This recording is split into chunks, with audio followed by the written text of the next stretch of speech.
നമ്മളെല്ലാവരും ലൈഫിൽ പുതിയ ഓരോ കാര്യങ്ങൾ ചെയ്യാനായിട്ട് ശ്രമിക്കുമ്പോഴായിരിക്കും അതുവരെ ഇല്ലാത്ത പല പ്രശ്നങ്ങളും ഓടിക്കേറി വരും.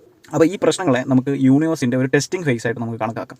അതായത് പ്രകൃതിയുടെ അല്ലെങ്കിൽ ഹൂ ആർ ദ ക്രിയേറ്റേഴ്സ് അദ്ദേഹത്തിൻ്റെ ഗ്രാൻഡ് പ്ലാനിൽ വെച്ചിട്ട് ഒരു ടെസ്റ്റാണ്, ഒരു പരീക്ഷയാണ്. അപ്പോൾ ഈ പരീക്ഷ പാസ്സായി കഴിഞ്ഞാൽ ഒരു റിസൾട്ട് വരും. റിസൾട്ട് വരുമ്പം അത് പാസോ ഫെയിലോ ആവാം, അത് രണ്ടാമത്തെ കാര്യം. പക്ഷേ ഈ റിസൾട്ട് വരണം എന്നുണ്ടെങ്കിൽ എന്തായിരിക്കണം? ആദ്യം നമുക്കൊരു പരീക്ഷ അവിടെ നടന്നേ പറ്റത്തുള്ളൂ. സോ ജസ്റ്റ് ലൈക്ക് നമ്മുടെ സ്കൂൾ സിസ്റ്റത്തിൽ നമുക്കൊരു പരീക്ഷ നടത്തിയാൽ മാത്രമേ നമുക്ക് അടുത്ത ക്ലാസ്സിലോട്ട് പോകണോ അതോ ഇരിക്കുന്ന ക്ലാസ്സിൽ തന്നെ ഇരിക്കണോ എന്നുള്ള ഒരു ബോധ്യം നമുക്കുണ്ടാവുള്ളൂ. അതായത് whether we are pass or fail എന്ന് പറയുന്നൊരു കാര്യം. അപ്പം അങ്ങനെ ഒരു കാര്യം തീരുമാനിക്കാൻ വേണ്ടി ഒരു എക്സാമിൻ്റെ ആവശ്യമുണ്ട്. അപ്പം നമ്മുടെ ലൈഫിലും the scenario is no different. നമ്മൾ എന്താണോ നമുക്കൊരു കാര്യത്തിന് വേണ്ടി നമ്മൾ പ്രയത്നിക്കുമ്പോൾ അതിന് മുന്നേ ഒരു ടെസ്റ്റ് വരും. പക്ഷേ ഇത് പല ആളുകൾക്കും അത് ഇതൊരു ടെസ്റ്റിംഗ് ഫേസ് ആണെന്നോ ഇതൊരു എക്സാം അല്ലെങ്കിൽ ഒരു പരീക്ഷയാണെന്നോ ഒന്നും അറിയത്തില്ല. കാരണം അവരിതിനെ പെർസീവ് ചെയ്യുന്ന ഒരു നെഗറ്റീവ് ആസ്പെക്റ്റ് ആയിട്ടാണ്.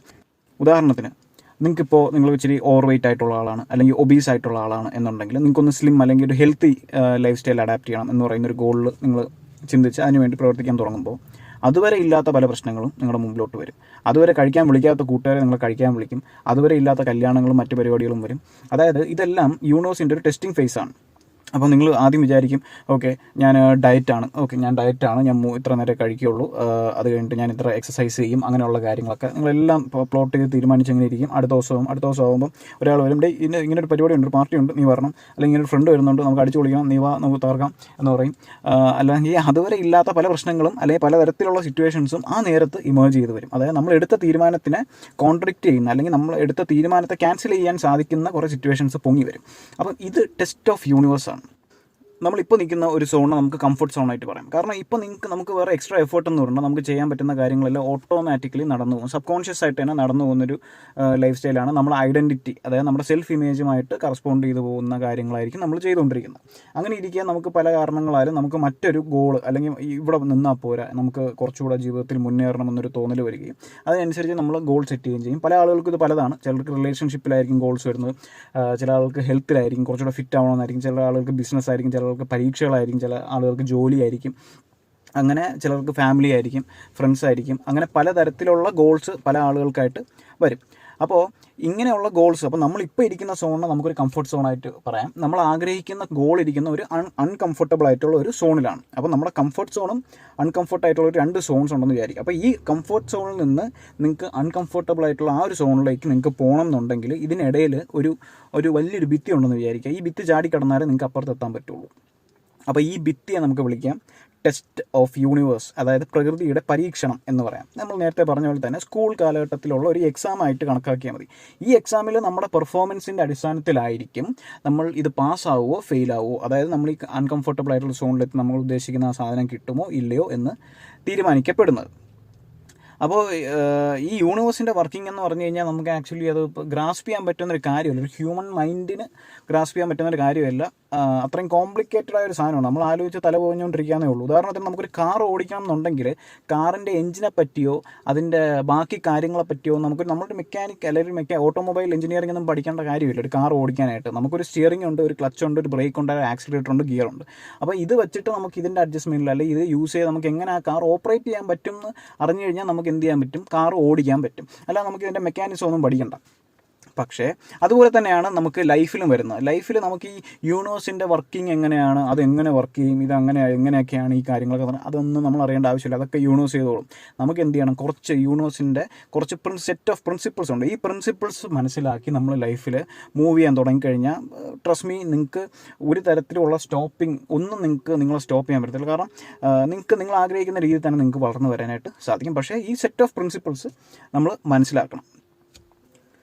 നമ്മളൊരു കംഫർട്ട് സോണിൽ നിന്ന് ഒരു അൺകംഫർട്ടബിൾ ആയിട്ടുള്ള സോണിലേക്ക് ചാടുമ്പോൾ അവിടെ ഒരു നമ്മുടെ ഐഡൻറ്റിറ്റിയിലും ഒരു ഷിഫ്റ്റ് സംഭവിക്കും. അതായത് നമ്മുടെ സെൽഫ് ഇമേജിലും ഒരു ഷിഫ്റ്റ് സംഭവിക്കും.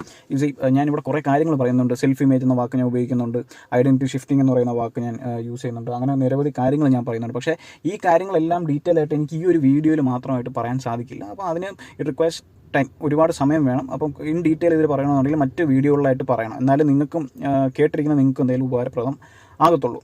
അപ്പോൾ നമ്മുടെ നിലവിലെ ഒരു സിറ്റുവേഷനിൽ നിന്ന് നമുക്കൊരു ഫ്യൂച്ചറിസ്റ്റിക് ഒരു ഗോളിലോട്ട്, നമ്മൾ ആഗ്രഹിക്കുന്ന ഒരു ഗോളിലോട്ട് നമുക്ക് നീങ്ങണമെന്നുണ്ടെങ്കിൽ ഒരു ടെസ്റ്റ് ഭയങ്കര അത്യാവശ്യമാണ്. അപ്പോൾ നിങ്ങൾ ഈ വീഡിയോ കാണുന്നുണ്ടെങ്കിൽ നിങ്ങളൊരു കാര്യം മനസ്സിലാക്കണം, ഈ വീഡിയോ നിങ്ങളിലേക്ക് എത്തിയതാണ് because the universe wants you to know that ഇതൊരു ടെസ്റ്റിംഗ് ഫേസ് ആണ്. നിങ്ങൾ ചിലപ്പോൾ ഭയങ്കര ബുദ്ധിമുട്ടുള്ള സിറ്റുവേഷനിലൂടെ കടന്നു പോകുന്ന ഒരാളായിരിക്കും. അപ്പോൾ നിങ്ങൾ മനസ്സിലാക്കേണ്ട ഒരു കാര്യം, ഇത് യൂണിവേഴ്സിൻ്റെ ഒരു ടെസ്റ്റിംഗ് ഫേസാണ്, ഒരു പരീക്ഷയാണ്. അപ്പോൾ ഈ പരീക്ഷ കഴിഞ്ഞിട്ട് റിസൾട്ട് വരും.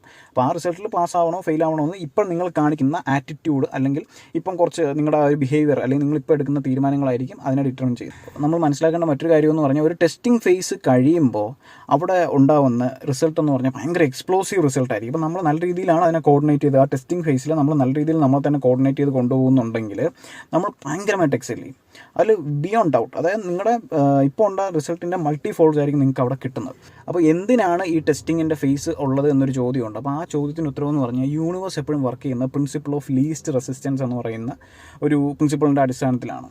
അപ്പം അതായത് യൂണിവേഴ്സിന് കാര്യങ്ങൾ ഭയങ്കര കോംപ്ലിക്കേറ്റഡ് ആക്കണ്ട. യൂണിവേഴ്സിന് എപ്പോഴും എല്ലാത്തിലും ഒരു ബാലൻസ് മെയിൻറ്റെയിൻ ചെയ്ത് പോകാൻ ഒരു താല്പര്യപ്പെടുന്ന ഒരു ഫോഴ്സാണ് യൂണിവേഴ്സ് എന്ന് പറയുന്നത്. അപ്പോൾ അങ്ങനെയുള്ളൊരു ഫോഴ്സ് അത് നിങ്ങൾ ശ്രദ്ധിച്ചാൽ മനസ്സിലാവും. അതിപ്പം എല്ലാ കാര്യങ്ങളിലും ഒരു ബാലൻസ് ഉണ്ടായി. ഇപ്പം ഇവിടെ ഓവർ പോപ്പുലേഷൻ വന്നു കഴിഞ്ഞാൽ അതിനെ കറക്റ്റ് മീഡിയം ആക്കാൻ വേണ്ടി പലതരത്തിലുള്ള ഡിസാസ്റ്റേഴ്സ് വരും, പല ആളുകൾ അങ്ങനെ പോകും. അതിൽ ക്വാളിറ്റി ഉള്ള അല്ലെങ്കിൽ നമ്മൾ യൂണിവേഴ്സിന് ആവശ്യമെന്ന് തോന്നുന്ന ആളുകൾ മാത്രം നിലനിർത്തിക്കൊണ്ട് അത് മുന്നോട്ട് തന്നെ പോകും. അതായത് ഒരു ബാലൻസ് എപ്പോഴും മെയിൻറ്റെയിൻ ചെയ്യും. അപ്പോൾ നമ്മൾ ചിലപ്പോൾ നോക്കും, ഒറ്റ നോട്ടത്തുമ്പോൾ എന്നാ ദുരന്തമാണ് സംഭവിച്ചതെന്ന് നോക്കിക്കാണുന്ന പല കാര്യങ്ങളും യൂണിവേഴ്സിൻ്റെ ഗ്രാൻഡ് പ്ലാനിൽ അതൊരു ബാലൻസിങ് ആക്ട് മാത്രമാണ്. Universe is okay. അപ്പം യൂണിവേഴ്സ് എല്ലാ കാര്യങ്ങളും ഒരു ബാലൻസ് കൊണ്ടുവരാൻ നോക്കും. അപ്പം ബാലൻസ് എന്ന് പറയുന്നതാണ് യൂണിവേഴ്സിൻ്റെ ഒരു ബേസിക് ആയിട്ടുള്ള പ്രിൻസിപ്പിൾ. അപ്പോൾ നമ്മുടെ ലൈഫ് ഇപ്പോൾ പോയിക്കൊണ്ടിരിക്കുന്ന ഒരു ബാലൻസിലായിരിക്കും നമ്മൾ കംഫർട്ടബിൾ സോണിൽ നിൽക്കുന്ന സമയത്ത്. എന്നാലൊരു അൺകംഫർട്ടബിൾ സോണിലേക്ക് നമ്മൾ ചാടുമ്പോൾ അവിടെ ഈ ബാലൻസ് ഇല്ലാതാവുകയാണ് ചെയ്യുന്നത്, റൈറ്റ്? ഒരു ഇംബാലൻസ് സംഭവിക്കും. അപ്പോൾ ഈ ഇംബാലൻസിനെ ബാലൻസ് ചെയ്യാനുള്ള ആരുടെ ജോലിയാണ്? യൂണിവേഴ്സിൻ്റെ ജോലിയാണ്. അപ്പം ഇംബാലൻസിനെ എങ്ങനെ ബാലൻസ് ചെയ്യാം? നിങ്ങൾ കംഫർട്ട് സോണിൽ നിന്ന് ചാടി ഐദർ നിങ്ങളെ തിരിച്ച് കംഫർട്ട് സോണിൽ എത്തിക്കാം, നിങ്ങളെ പഴയ കംഫർട്ട് സോണിൽ എത്തിക്കാം. അതല്ല എന്നുണ്ടെങ്കിൽ നിങ്ങളെ അപ്പുറത്തുള്ള മതിലിനപ്പുറത്തുള്ള അൺകംഫർട്ടബിൾ ആയിട്ടുള്ള സോണിൽ കൊണ്ട് ലാൻഡ് ചെയ്യിപ്പിക്കാം. ഓക്കെ. പിന്നെ നമ്മൾ മനസ്സിലാക്കേണ്ട വേറൊരു കാര്യം, നിങ്ങൾ വൺസ് ഈ ടെസ്റ്റ് നിങ്ങൾ പാസ്സായി അൺകംഫർട്ടബിൾ ആയിട്ടുള്ള സോണിൽ നിങ്ങൾ അവിടെ എത്തിക്കഴിഞ്ഞു കഴിഞ്ഞാൽ പിന്നെ നിങ്ങൾക്ക് ആ ഒരു അൺകംഫർട്ടബിൾ സോൺ നിങ്ങളുടെ പുതിയ കംഫർട്ട് സോണായി മാറും. അപ്പോൾ ഒരു കാർ ഡ്രൈവ് ചെയ്യുന്ന തന്നെ ഒരു എക്സാമ്പിളാണ്. ഇപ്പം നമ്മൾ ആദ്യമായിട്ടൊരു കാർ ഡ്രൈവ് ചെയ്യുന്ന സമയത്ത് അല്ലെങ്കിൽ ഓടിക്കാൻ ശ്രമിക്കുന്ന സമയത്ത് നമുക്ക് കുറേ സാധനങ്ങളുണ്ട്, ക്ലച്ച് ഗിയർ, അങ്ങനെ കുറേ കോംപ്ലിക്കേറ്റഡ് സാധനങ്ങളുണ്ട്. പക്ഷേ പതിയെ സംഭവിക്കുന്നതെന്ന് പറഞ്ഞു കഴിഞ്ഞാൽ നമ്മൾ ഇതിനെല്ലാം ഒരുമിച്ച് ഓടിക്കാനായിട്ട് പഠിക്കും. അപ്പോൾ നമ്മളൊരു ആദ്യം കംഫർട്ടബിൾ ആയിട്ടുള്ള സിറ്റുവേഷൻ എന്ന് പറഞ്ഞാൽ കാർ ഓടിക്കാൻ അറിയില്ല എന്ന് പറയുന്നതായിരുന്നു കംഫർട്ടബിൾ ആയിട്ടുള്ള സിറ്റുവേഷൻ. അൺകംഫർട്ടബിൾ ആയിട്ടുള്ള സിറ്റുവേഷൻ എന്ന് പറഞ്ഞാൽ നമ്മൾ നല്ലൊരു ഡ്രൈവർ ആവുന്നു, നമ്മൾ നന്നായിട്ട് കാർ ഓടിക്കാൻ അറിയുന്നു എന്ന് പറയുന്നതായിരുന്നു. അപ്പം അങ്ങനെ ഈ കംഫർട്ടിൽ നിന്ന് ആ ഒരു അൺകംഫർട്ട് സോണിലോട്ടുള്ളൊരു ഷിഫ്റ്റിങ്ങിനിടയിൽ നമുക്കൊരു ടെസ്റ്റിംഗ് നടക്കും. ആ ടെസ്റ്റിംഗ് എന്ന് പറഞ്ഞാൽ നമുക്കറിയാം, ഇതെല്ലാം ഒരുമിച്ച് നമ്മൾ പഠിക്കാനും റോഡിലിറക്കുമ്പോൾ ടെൻഷനും സ്ട്രെസ്സും. അപ്പം പല സാഹചര്യങ്ങളിലും ഈ കാർ ഓടിക്കാൻ പറ്റൂല എന്ന് തിരിഞ്ഞു പോകുന്ന ആൾക്കാരും ഉണ്ട്. ശരി, എനിക്ക് ചെയ്യാൻ പറ്റും എന്ന് പറഞ്ഞ് പിന്നെയും അതിൽ പെർസീവ് ചെയ്ത് നിന്ന് അത് നേടിയെടുക്കുന്ന ആൾക്കാരും ഉണ്ട്. അപ്പോൾ ആ ടെസ്റ്റിംഗ് ഫേസ് കഴിയുമ്പോൾ പിന്നെ നിങ്ങൾ നല്ലൊരു ഡ്രൈവറായി. നിങ്ങൾക്ക് സുഖമായിട്ട് നിങ്ങളുടെ ആവശ്യത്തിനും മറ്റാരെയും നിങ്ങൾക്ക് താങ്ങാതെ നിങ്ങൾക്ക് തന്നെ വണ്ടി എടുത്തുകൊണ്ട് പോകാം. അപ്പം അതാണ് ഒരു എക്സ്പ്ലോസീവായിട്ട് ആ ഒരു എക്സാമ്പിളിൽ വരുന്നത്, നമ്മുടെ കാർ ഡ്രൈവിങ്ങിൽ വരുന്ന ഒരു എക്സാമ്പിളിൽ ഒരു എക്സ്പ്ലോസീവായിട്ട് വരുന്ന ഒരു റിസൾട്ട് എന്ന് പറയുന്നത് അതാണ്. അതുപോലെ ഇത് ലൈഫിൽ എല്ലായിടത്തും ആപ്ലിക്കബിൾ ആണ്. നിങ്ങൾക്കൊരു പുതിയ കാര്യം വരുമ്പോൾ നിങ്ങൾക്കൊരു ടെസ്റ്റിംഗ് വരും. ആ ടെസ്റ്റിംഗിന് ശേഷം നിങ്ങൾ നന്നായിട്ട് ആ ടെസ്റ്റിംഗ് ഫേസ് കോർഡിനേറ്റ് ചെയ്ത് കഴിഞ്ഞാൽ നിങ്ങൾക്ക് നല്ല റിസൾട്ട്സ് ഉണ്ടാവും. അപ്പം എന്താണ് ഈ കോർഡിനേഷൻ? ടെസ്റ്റിംഗ് ഫേസിലെ കോർഡിനേഷൻ എന്ന് പറഞ്ഞാൽ നമുക്ക് ഈ ടെസ്റ്റിംഗ് ഫേസിൽ നമ്മൾ എന്തൊക്കെയാണ് ചെയ്യേണ്ടത്, എങ്ങനെയാണ് നമ്മൾ ഈ ഒരു സിറ്റുവേഷൻസിനോട് റിയാക്ട് ചെയ്യേണ്ടത്, ഇമോഷണലി നമ്മൾ എങ്ങനെ ഹാൻഡിൽ ചെയ്യണം എന്നുള്ള കാര്യങ്ങളൊക്കെയാണ് ഈ കോർഡിനേഷൻ പീരിയഡിൽ വരുന്നത്. അത് ഈ ഒരു വീഡിയോയ്ക്കകത്ത് നമുക്ക് പറയാൻ പറ്റില്ല, അത് മറ്റൊരു വീഡിയോ ആയിട്ട് തന്നെ നമുക്കിടാം. തൽക്കാലം ഈ വീഡിയോ യൂണിവേഴ്സിൻ്റെ ടെസ്റ്റിങ്ങിനെ പറ്റിയാണ് നമ്മൾ പറയുന്നത്. അപ്പം ടെസ്റ്റ് എന്ന് പറഞ്ഞാൽ ആക്ച്വലി നല്ലതാണ്. ഇപ്പം നിങ്ങളൊരു കഠിനമായ സിറ്റുവേഷൻസ്, നിങ്ങൾക്കൊരു ഗോളുണ്ട്, ഇപ്പം നിങ്ങളുടെ പ്രസൻറ്റ് ലൈഫിൽ തന്നെ നിങ്ങൾക്കൊരു ഗോളുണ്ട്, നിങ്ങളൊരു കഠിനമായ സിറ്റുവേഷനിലൂടെ കടന്നു പോയിക്കൊണ്ടിരിക്കുന്ന ഒരു വ്യക്തിയാണെങ്കിൽ ജസ്റ്റ് അണ്ടർസ്റ്റാൻഡ് ദാറ്റ് ഇത് യൂണിവേഴ്സിൻ്റെ ഒരു ടെസ്റ്റിംഗ് ഫേസ് മാത്രമാണ്. ഈ ഒരു ടെസ്റ്റിംഗ് ഫേസ് കഴിഞ്ഞ് കഴിഞ്ഞാൽ ഇഫ് യു കോർഡിനേറ്റഡ് ബ്യൂട്ടിഫുള്ളി, നിങ്ങൾക്ക് നന്നായിട്ട് കോർഡിനേറ്റ് ചെയ്യാൻ സാധിച്ചു കഴിഞ്ഞാൽ the universe is gonna reward U wonderfully. Okay. അപ്പോൾ നിങ്ങളിപ്പോൾ നോക്കിക്കാണുമ്പോൾ നിങ്ങളുടെ ആസ്പെക്റ്റിലൂടെ നമ്മൾ നോക്കുമ്പം തോന്നുന്ന പല നെഗറ്റീവ് കാര്യങ്ങളും ഫ്യൂച്ചറിൽ ഭയങ്കര പോസിറ്റീവായിട്ടുള്ള കാര്യങ്ങളാണ്. So with that being said, നമുക്ക് ഈ വീഡിയോ ഇവിടെ വൈൻഡപ്പ് ചെയ്യാം. അടുത്ത വീഡിയോയിൽ കുറച്ച് ഫർദറായിട്ട് നമുക്ക് എങ്ങനെ ഈ ടെസ്റ്റിംഗ് ഓഫ് ദ യൂണിവേഴ്സ് അല്ലെങ്കിൽ ടെസ്റ്റിംഗ് ഫേസിനെ നമുക്ക് എങ്ങനെ കോർഡിനേറ്റ് ചെയ്ത് കൊണ്ടുപോകാം എന്നുള്ള കാര്യങ്ങളെപ്പറ്റി നമുക്ക് ഡീറ്റെയിൽ ആയിട്ട് പറയാം.